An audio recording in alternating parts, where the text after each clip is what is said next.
اشوف ايش طارت من الفرحه. وش فيش يا بنيه؟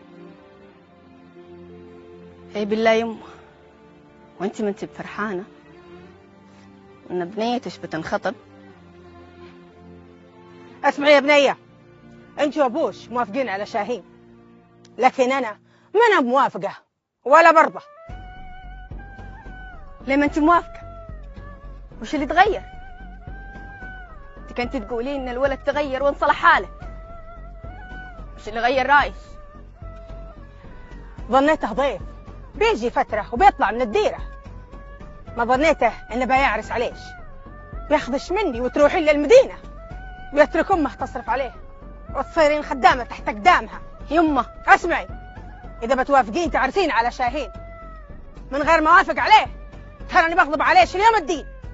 يمه اسمعي، اليوم بيجينا عريس ويتقدم لش وانا موافقة عليه.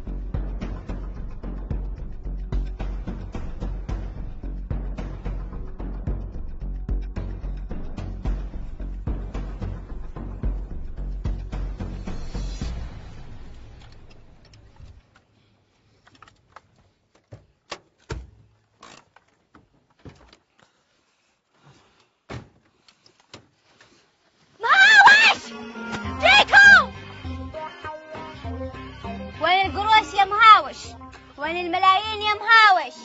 قالوا لي السالفة؟ ايه، اللي فزاع قاطع الطريق، وانا حرمتك تخفي عني كل سوالفك. ضحك عليك شاهين وخذ كل قروشك، وانت وعدتني حين تقع لك قروش بتشتري لي ثوب جديد وبتشتري لي ذهب وبتوديني المدينة.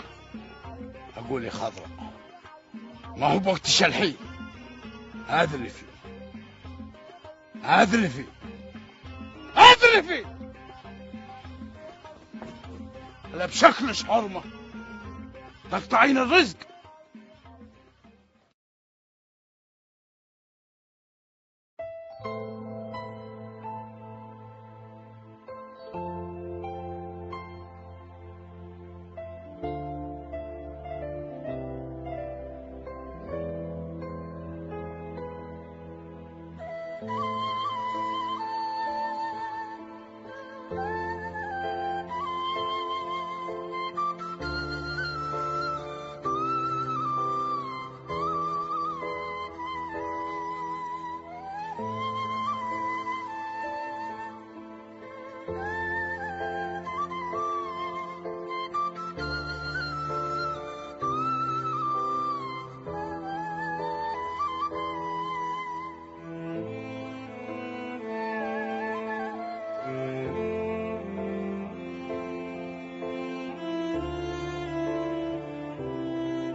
تبينا نروح نعالم شاهين؟ مش أقول إن في عريس بيتقدم لي؟ لا بالله ما أنا بقادرة.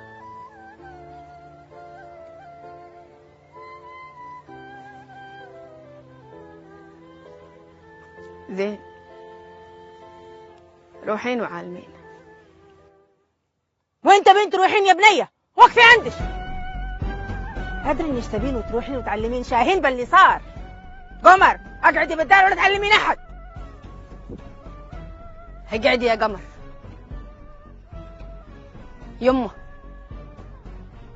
بروح اعالم ابوي بكل اللي صار. انتي تبين تصير مشكله بيني وبين ابوش؟